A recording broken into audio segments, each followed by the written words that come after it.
ఈరోజు national greenfield highway 163 Jaipur మండలంలోని మరి భూ నిర్వాసితులం ఈరోజు గౌరవ కలెక్టర్ ఆఫీస్ కార్యాలయంలో హియరింగ్కు రావడం జరిగింది. మరి గతంలో మరి వేలాల గోపాల్పూర్ మిగతా కిష్టాపూర్, రూమీపూర్, కుందారం, బెజ్జాల, ఎల్కంటి ఒక 10 గ్రామాలకు మరి కలెక్టర్ గారు ఫస్ట్ నోటిఫికేషన్లో 20,60,000, సెకండ్ నోటిఫికేషన్లో 20,80,000 రూపాయలు ఇవ్వడం జరిగింది.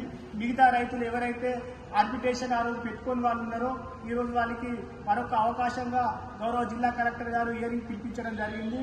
మరి ఈరోజు హియరింగ్ కూడా అయిపోయింది. మరి మేము రైతులుగా మా దేశంలో ఉన్నటువంటి అభివృద్ధి కోసం మా భూములను మేము ఇవాళ దేశ అభివృద్ధి కోసం ఇస్తున్నాం. మరి అక్కడ ఉన్నటువంటి కాంట్రాక్టర్లు కానీ మరి రోడ్డు హైవేకి సంబంధించిన వాళ్ళు కానీ ఆఫీసర్లు కానీ మరి మేము మా భూములు ఇచ్చి మేము మాకున్నటువంటి ఉపాధి ఉన్నటువంటి భూమిని కోల్పోతున్నాం కాబట్టి మరి హైవేలో సంబంధించినటువంటి వర్క్లు ఏదైనా ఉంటే మళ్ళీ అందులో ఉపాధి మా రైతులకు భూమి నష్టపోయినటువంటి రైతులకు ఉపాధి అవకాశాలు కల్పించాలని చెప్పి గౌరవ జిల్లా కలెక్టర్ గారికి మేము రిప్రజెంటేషన్ ఇవ్వడం జరిగింది. కలెక్టర్ గారు కూడా దాని విషయంలో సానుకూలంగా స్పందించడం జరిగింది.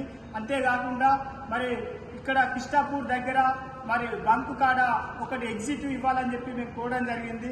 మరి అక్కడ కరీంనగర్ జిల్లా మరి పెద్దపల్లి జిల్లాకు సంబంధించినటువంటి రోడ్డు మార్గం ఉంది కాబట్టి అక్కడ కొంత ఎగ్జిట్ అయితే రవాణా సౌకర్యం పెరిగి మరి అక్కడ ఉన్నటువంటి గ్రామాలకు కొంచెం మంచి సౌకర్యం ఉంటుందని చెప్పి మేము ఈరోజు జిల్లా కలెక్టర్ గారు కూడా ఆ విషయం పైన ఎగ్జిట్ కూడా ఇవ్వాలని చెప్పి ఒక రిప్రజెంటేషన్ ఇవ్వడం జరిగింది. కలెక్టర్ గారు కూడా సానుకూలంగా స్పందించిండ్రు.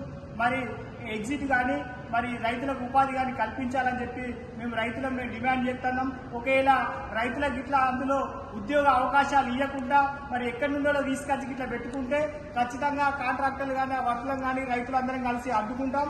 ఖచ్చితంగా మా రైతులకు నష్టపోయిన రైతులకే అందులో ఉద్యోగ అవకాశాలు కల్పించాలని చెప్పి మేము భూ నిర్వాసితులుగా డిమాండ్ చేస్తున్నాం. ఓకే.